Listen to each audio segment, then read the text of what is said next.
Hello friends, आज हम जिस टॉपिक पर चर्चा करने वाले हैं वो है पेप्टिक अल्सर, जिसको आयुर्वेद में परिणाम सूल के नाम से भी हम जानते हैं। Myself doctor Deepak Kulshreshtha, principal government Ayurveda college Rewa. Peptic ulcer देखने के पहले हम देखें कि अल्सर क्या होता है। तो अल्सर डिसकंटिन्यूशन या dissolution of the epithelial surface cell by cell, यानी धीरे धीरे एक एक सेल करके उस सरफेस का टूटना अल्सर कहलाता है। पेप्टिक अल्सर कहते हैं, peptic ulcer are the areas of the degeneration and necrosis of the gastrointestinal tract mucosa exposed to acid peptic secretion occur at any level of the alimentary tract that is exposed to hydrochloric acid and pepsin। Means GIT का GIT का हम part देखें, ये stomach, ये pyloric and और ये ड्यूodenum का first part. तो स्टमक का खास तौर से ये लेज़र कर्वेचर का एरिया जो है, ये लेज़र कर्वेचर का एरिया और ड्यूodenum का फर्स्ट पार्ट, इस पार्ट में ये पार्ट सबसे ज़्यादा एसिड पेप्सिन या हाइड्रोक्लोरिक एसिड से एक्सपोज होता है। यदि इस पार्ट में अल्सर होता है तो उसको हम कहते हैं पेप्टिक अल्सर।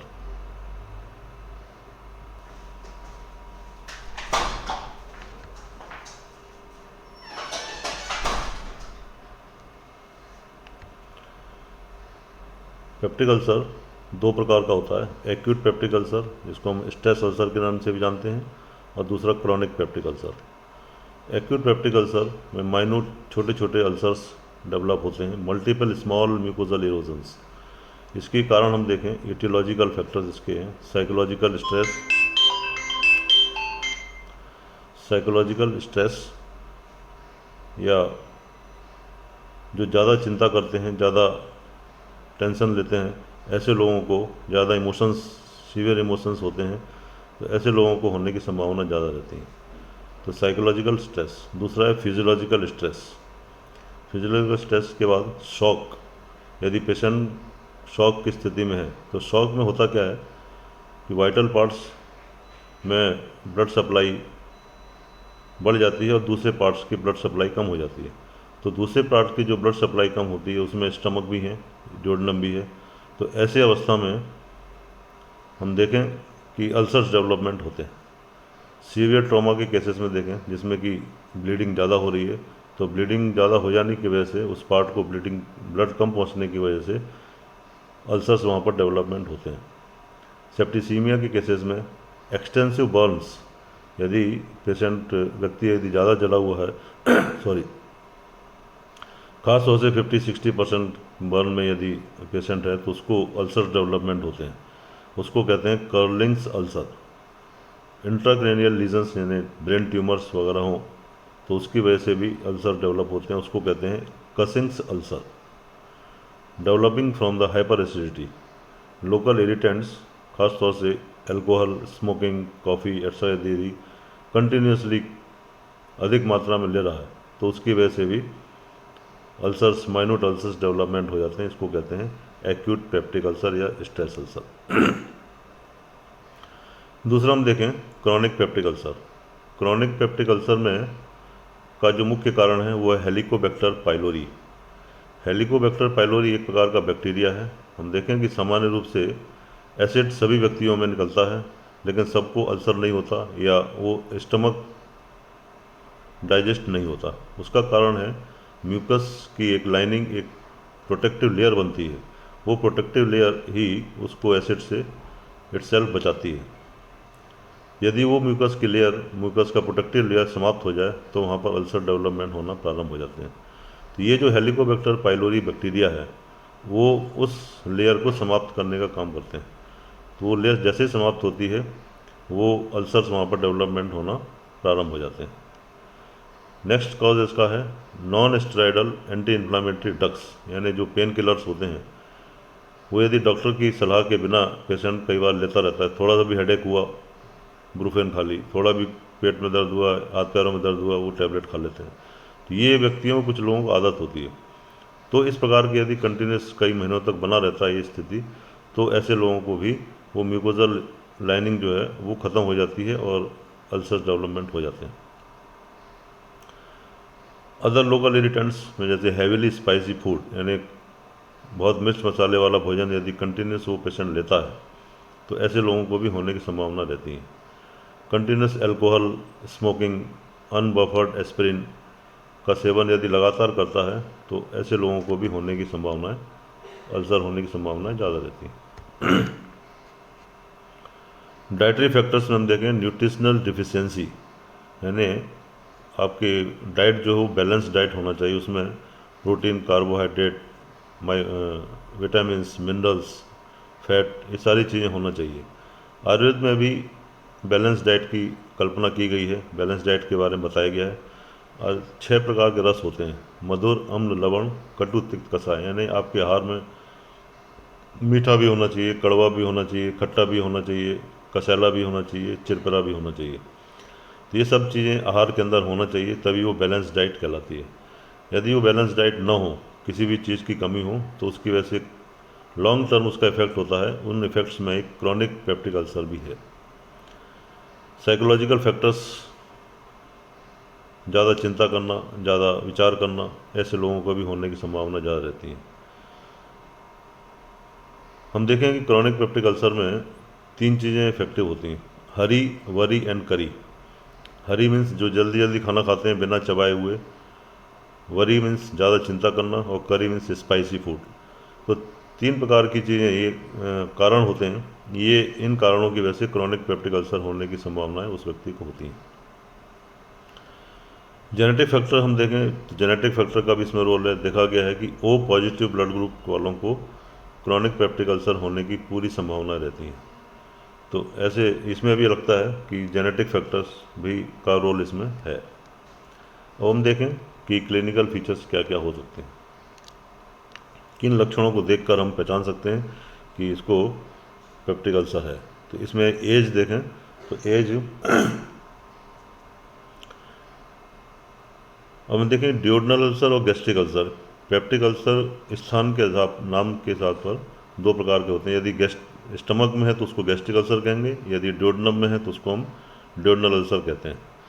तो ड्यूोडेनल अल्सर 25 से 50 साल की एज में होता है और gastric ulcer more than 60 years में होता है, ऐसा देखने में आया है। प्यूपिल एट रिस्क में duodenal ulcer more commonly in pupil faced with more stress of life, यानी ऐसा काम जो ऐसे लोग करते हैं जो कि इस पर कि मेंटल प्रेशर ज़्यादा होता है, ख़ास तौर से एग्जीक्यूटिव पर्सन्स जो होते हैं, उन लोगों को होने की संभावना ज़्यादा रहती है। गैस्ट्रिक अल्सर में देखा गया है कि लेबरिंग ग्रुप जो है, जो ज़्यादा मेहनत करते हैं, शारीरिक मेहनत, लेबर क्लास के लोग, उन लोगों को होने की संभावना ज़्यादा रहती है। पीरियडिसिटी हम देखें तो ड्यूोडेनल अल्सर में classically worsens by work, worry and weather, इन कारणों की वजह से ये एग्रेवेटिंग फैक्टर के रूप में कार्य करते हैं। गैस्ट्रिक अल्सर में देखें तो इसका अटैक जो है जब होता है तो उसका पेन 2 से 6 हफ्ते तक लगातार इसका पेन बना रहता है, और यदि ठीक हो जाता है उसके बाद में तो 1 से 6 महीने तक के लिए वो लगभग ठीक होने की हो जाता है। उसके बाद में पुनः दर्द होता है और 2 से 6 हफ्ते तक पुनः रहता है।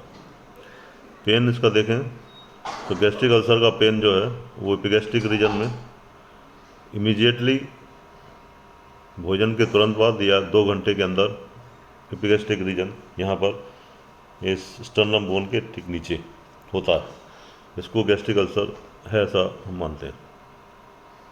ड्यूोडेनल अल्सर का पेन जो होगा वो राइट साइड में, राइट हाइपोकॉन्ड्रिक रीजन, ये एपिगैस्ट्रिक रीजन, ये राइट हाइपोकॉन्ड्रिक रीजन यहाँ पर होता है। अभी देखते हैं हम डायग्राम बना के, तो उसमें पोजीशन कैसी रहती है स्टमक की और ड्यूोडेनम की। तो गैस्ट्रिक अल्सर का पेन खाना खाने के तुरंत बाद या 2 घंटे के अंदर होता है, और ड्यूोडेनल अल्सर का पेन खाली पेट होने के बाद होता है, यानी हंगर पेन इसको कहते हैं। यानी 2 घंटे के बाद, 2 घंटे के अंदर हो रहा है तो गैस्ट्रिक अल्सर, और 2 घंटे के बाद हो रहा है, यानी जब पेट खाली हो जाता है ऐसा हम मानते हैं, स्टमक से नीचे फूड चला जाता है, तो इसको हम हंगर पेन कहते हैं। इसका पेन तब होता है, यूजुअली रिलीव्ड बाई फूड।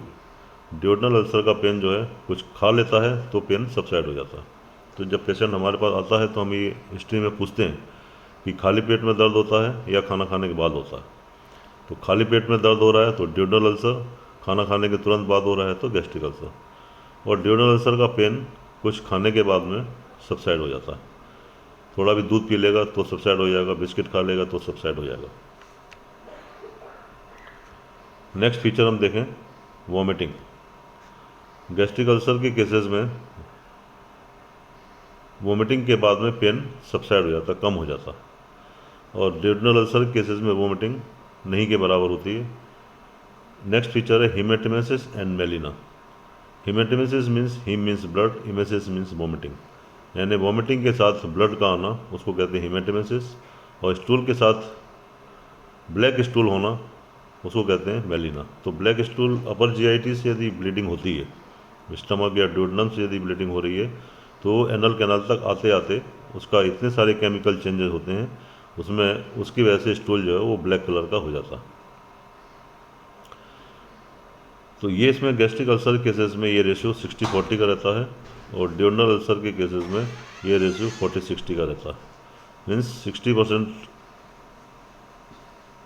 लोगों को गैस्ट्रिक अल्सर स्टमक की पोजीशन ऊपर होने की वजह से ब्लीडिंग वोमिटिंग के रूप में निकलने की संभावना रहती है, और स्टूल के साथ ब्लीडिंग होने की संभावना कम रहती है। तो 60-40 का रेशियो गैस्ट्रिक अल्सर के अंदर होता है, और ड्यूडेनल अल्सर के अंदर 40-60 का रेशियो देखा गया है। एपेटाइट हम देखें तो गैस्ट्रिक अल्सर के अंदर जो एपेटाइट है वो अच्छी भूख लगती है, परंतु वो खाना खाने से डरता है, क्योंकि उसको मालूम है कि खाना खाने के तुरंत बाद जो है उसको पेन होता है, तो वो खाना कम खाता है, जबकि भूख उसको लगती रहती है, लेकिन फिर भी वो डर के कारण व्यक्ति खाना नहीं खाता। तो जब खाना नहीं खाएगा तो उसका वेट लॉस होता है धीरे धीरे।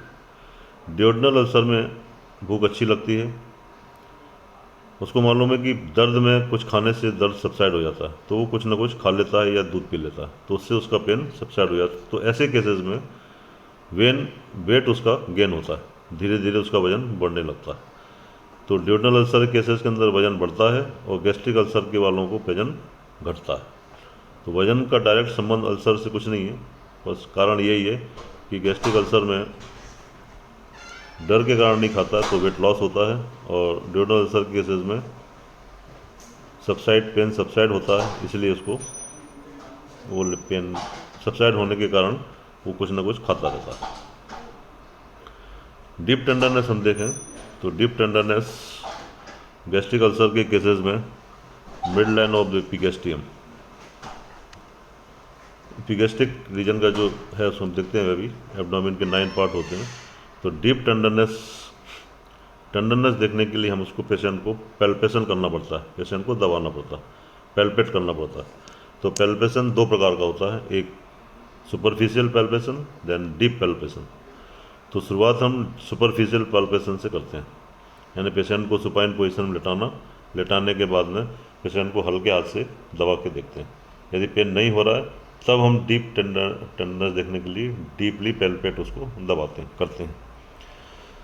तो गैस्ट्रिक अल्सर का में जो पेन होगा दबाने से वो एपिगैस्ट्रिक रीजन में यहाँ पर होता है, और ड्यूडेनल अल्सर केसेस में राइट साइड में, राइट हाइपोकॉन्ड्रिक रीजन उसको कहते हैं, वहाँ पर पेन होता है।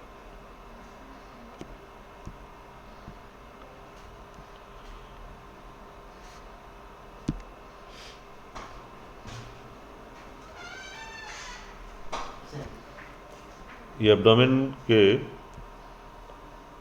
ये 9 पार्ट होते हैं। ये कोस्टल मार्जिन है, कोस्टल मार्जिन जो पसलियाँ जो होती हैं इसको कोस्टल मार्जिन कहते हैं। इस कोस्टल मार्जिन के ऊपर थॉरैक्स है और ये एब्डोमेन। तो एब्डोमेन के 9 पार्ट एनाटॉमिकली हम डिवाइड करते हैं। तो ये इस रीजन को कहते हैं एपिगैस्ट्रिक रीजन।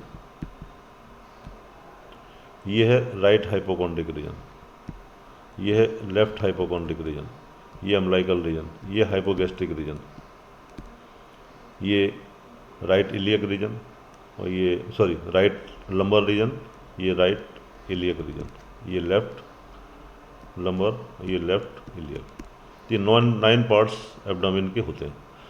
तो स्टमक की पोजीशन जो है ये यहाँ पर होती है, इसलिए स्टमक का पेन इस एपिगैस्ट्रिक रीजन में बताया गया, यहीं पर टेंडरनेस होती है। डीपली यदि प्रेशर करें तो यहाँ पर दर्द होता है। और स्टमक के बाद में ये ड्यूोडेनम की पोजीशन राइट हाइपोकॉन्ड्रिक रीजन में होती है। तो राइट हाइपोकॉन्ड्रिक रीजन में ड्यूोडेनम का जो पेन होगा वो राइट हाइपोकॉन्ड्रिक रीजन में पेन भी होता है और टेंडरनेस भी।